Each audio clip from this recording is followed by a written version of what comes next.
Alright, I started another build here this past summer. It's starting here with the frame. It's 2" by 2" by I think 14 gauge square tubing, mild steel.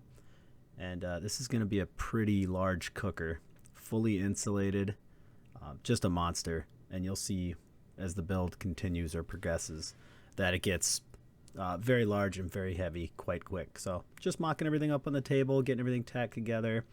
And then eventually here I'll get it down on the ground and start filling out some of those welds.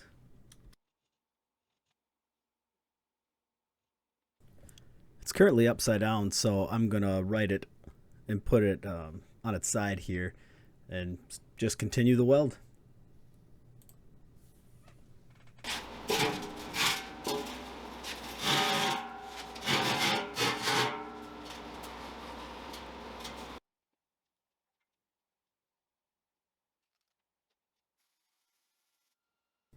A buddy of mine was out in the garage, so I just had him help me put on this bottom layer. That way we can go right into getting the casters installed. Just was nice and convenient that he was there, so thanks, Josh. And now I'll flip it so it's right side up and on the casters, and then I get in this thing and start kind of jumping around a little bit, just kind of excited about how large it is. It is genuinely a huge barbecue pit. Here I'm cutting out the frame pieces for the lid, and I will just admit it, I made this lid way too big. The lifts that I picked out for the lid were a bit undersized and just not up to the task as much as I thought they were. I did some bad math.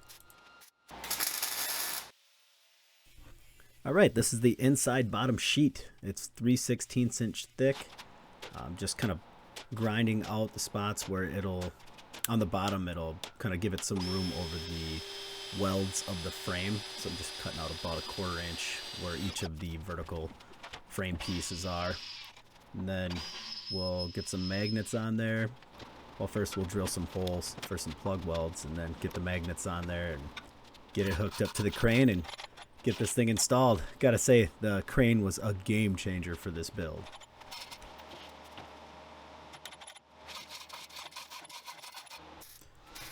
Then I'll get this welded in place, and then it's on to the next interior sheet, which will be the back. As you're facing the doors, it'll be the back interior sheet. And again, the crane just comes in clutch. Really glad I built that, and don't worry, there will be a build video releasing sometime soon.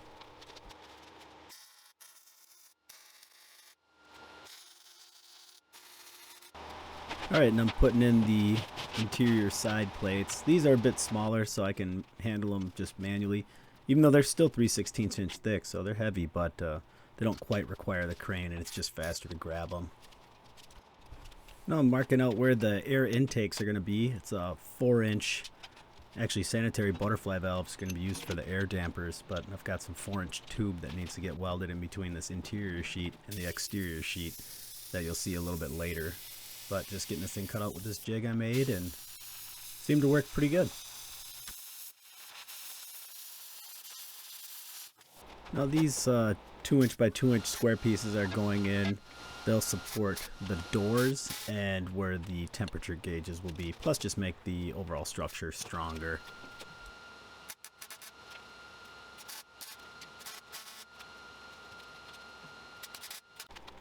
Here I'm installing some 2" by 2" by 1/8" angle iron for the insulation to sit on, and here some 2" square tubing for the same purposes and rigidity.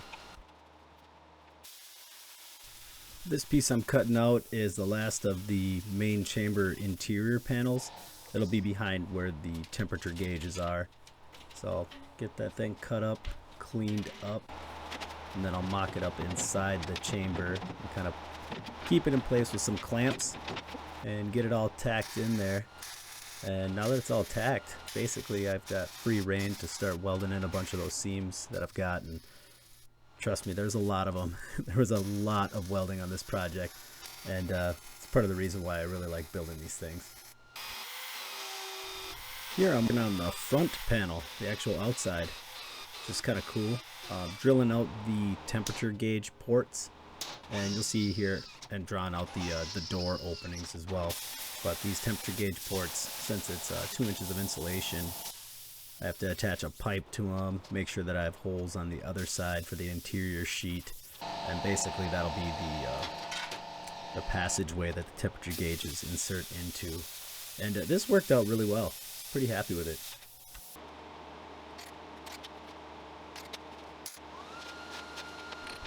Then I welded some 1/2-inch NPT, I can't remember if they're called like weld outlets or bungs or something, but they just have a 1/2-inch female NPT thread for the temperature gauges to thread into. But before I can install that panel, I've got to get this thing insulated. So here I am cutting it out. This is 2-inch by 24-inch insulation, and it's on a roll. It's the same insulation I use pretty much all the time, besides this one's a bit thicker, being 2-inch. Normally I use either an inch or an 1.5 inches for my other builds, but this one required more.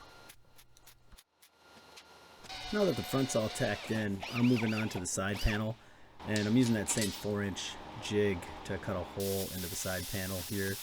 And then I'll drill out some holes for plug welding as well. And then once that's all done, I'll get it clamped onto the side.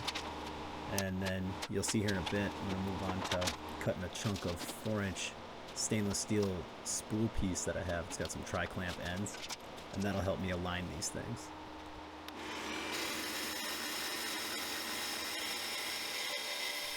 Yeah, it was pretty sweet. That one 8-inch chunk of the 4-inch spool piece, I just cut it right in half, and it was a perfect one-side fit. Basically, I had 2 halves to work for both sides. I can't talk sometimes. But, yep, everything lined up great. It's all clamped in there, so now it's just tacking it in place and getting everything welded out.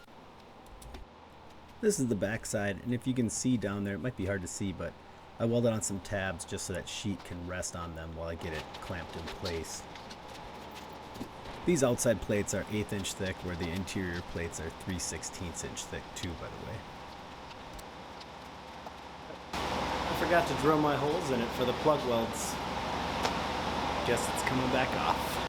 And through the magic of video editing, I got all those plug weld holes drilled out for plug welding and got the sheet installed and tacked in place. And now I'm just welding what I can, both on the inside and on the outside. I got a little stool inside the pit as well to help me move around. Thing's huge. Now we're moving on to the doors. They are heavy duty. This is 1-inch by 1-inch by 1/8 wall square tubing. And on the outside and inside, just because it's the metal that I had laying around for this job, it's both 3/16 inch thick. So basically it's like having 3/8 inch thick doors, but you'll see they do get fully insulated.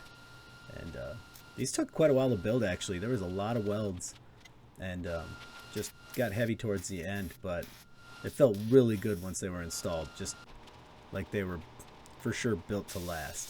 So really happy with the outcome.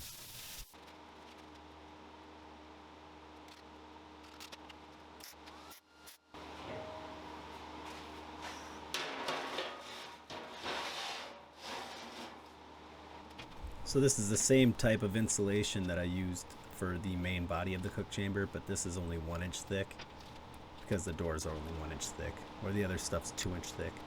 But this ceramic fiberglass blanket roll stuff is really nice to work with. Doesn't get everywhere. It's got some nice rigidity to it. Before I install the doors, there's quite a bit I still want to get done on the inside. Like right there, I was just adding some 2-inch flat bar to the inside frame portion of where the doors go, just to make sure everything's nice and smooth. And then I'm cutting out some 1.5 inch by 3/16 inch thick angle iron, and these will be what hold the coal baskets in the bottom. So getting that done here quick. Then I went ahead and got 2 1-inch pieces of angle iron welded to the front and back on the inside, and those are what will support the main cooking grates. And now it's time to build out the frames of those coal baskets. This is again that same 1-inch by 1-inch 1/8 wall square tubing. And then while I'm still building this out, I'll move on to the actual cooking grates, which are 3/4 inch square tubing. But those coal baskets, the front pull handle portion is 1-inch stainless steel pipe. That's just some pipe handles that I had laying around that I thought worked perfect for this. So I figured I'd use them up, and then it's a nice round object to grab instead of rectangular or square. But I don't know, thought it was cool. And then it's just cutting out the 3/4 by 9 expanded metal to get the cooking grates and the coal baskets all fitted out.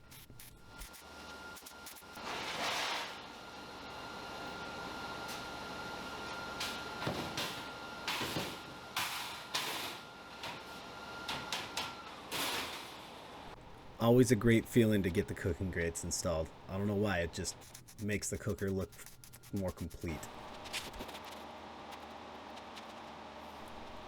Alright, this is 14 gauge cold rolled sheet metal. That's what I'm making the ash pans out of. I'm just gonna trim up the corners, score the edges so that I can kind of flip up the lips and get them welded into this little box tray pan type configuration. And then I'll reinforce them with some 3/8 inch round bar, and then use that same 3/8 round bar to create a handle for them. And they cover pretty much all the coal basket bottoms, so they cover quite a bit of area.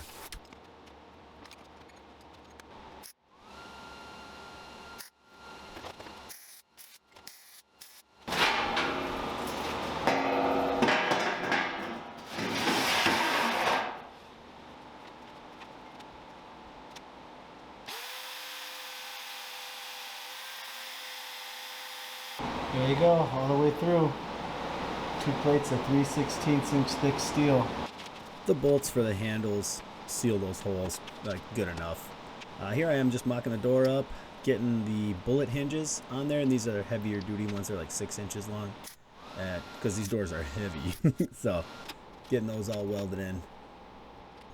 This here's the handle catch, and the handles are made out of 3/16 inch thick flat bar, and then I weld some, I think they're 4-inch chunks of stainless steel pipe onto them for the actual handles.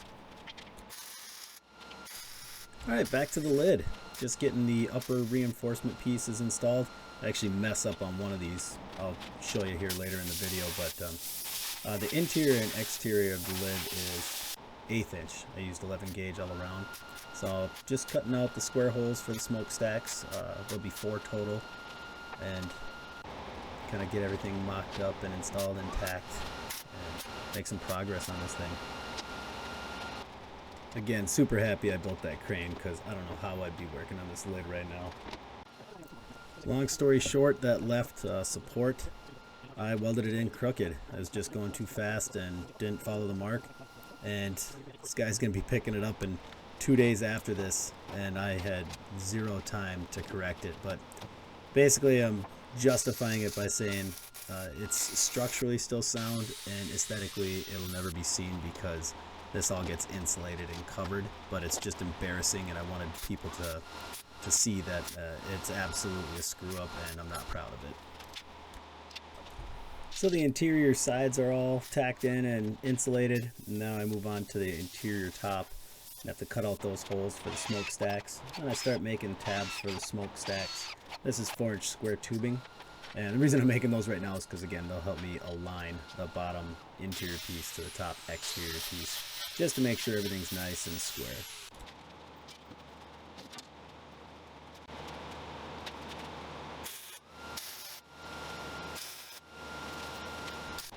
So I have a scale for the crane now, but I didn't when I was making this video, so I couldn't check to see exactly how heavy this lid is, but it's got some heft to it. And again, that crane just really saving my bacon on this build. I don't know, without at least a couple of extra friends to help out, I don't think I would have been able to just handle this much mass in the garage without it. Got the lid hinges welded on. Those are the big 6-inch bullet style hinges. And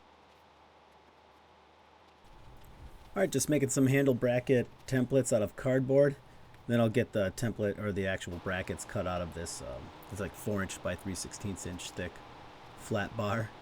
And I don't know, I'm already plasma cutting, so you'll see here I actually cut out the damper lids for the smokestacks as well, because if I'm already plasma cutting, I may as well do as much of it I can before I put the tool away.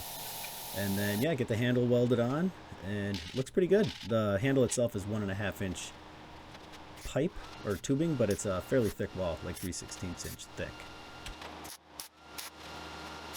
And now it's on to getting those smokestacks installed. Again, they're 4-inch square tubing, and they protrude out of the top about 6 inches, but they do go all the way to the inside panel, and they get welded there as well.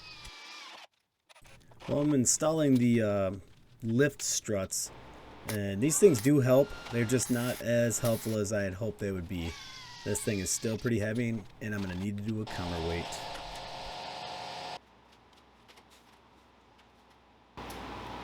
Still a bit on the heavy side. Well, now I'm going to get the push and pull handle installed quick, and then I'm also going to install the dampers and then the damper handles. It's just some 1/2 inch bar, a round bar that I bevel the edges on, make it look nicer and weld easier. Now I'm just going to knock down some of these outside corner welds and install the counterweight. It was filled with sand. It did help, but it wasn't good enough. Guy recommended that we weld a chain on there and kind of create a little latch mechanism. That way, when it's in the open position, it can be secured, which added to the safety. And here it is on the trailer, all ready to go to its final home. This was an awesome build. Had a lot of fun. There's some regarding the lid, I wish I would have had a little bit more time, or made more time to make that a little bit better, less massive, or a better counterweight system. But at the end of the day, it'll do the job. Here's some pictures of the intake butterfly valves. Didn't get those in the video, so these things work great. I really like this concept. But anyway, appreciate you guys watching the video. Hope to see you guys on the next one. Take care.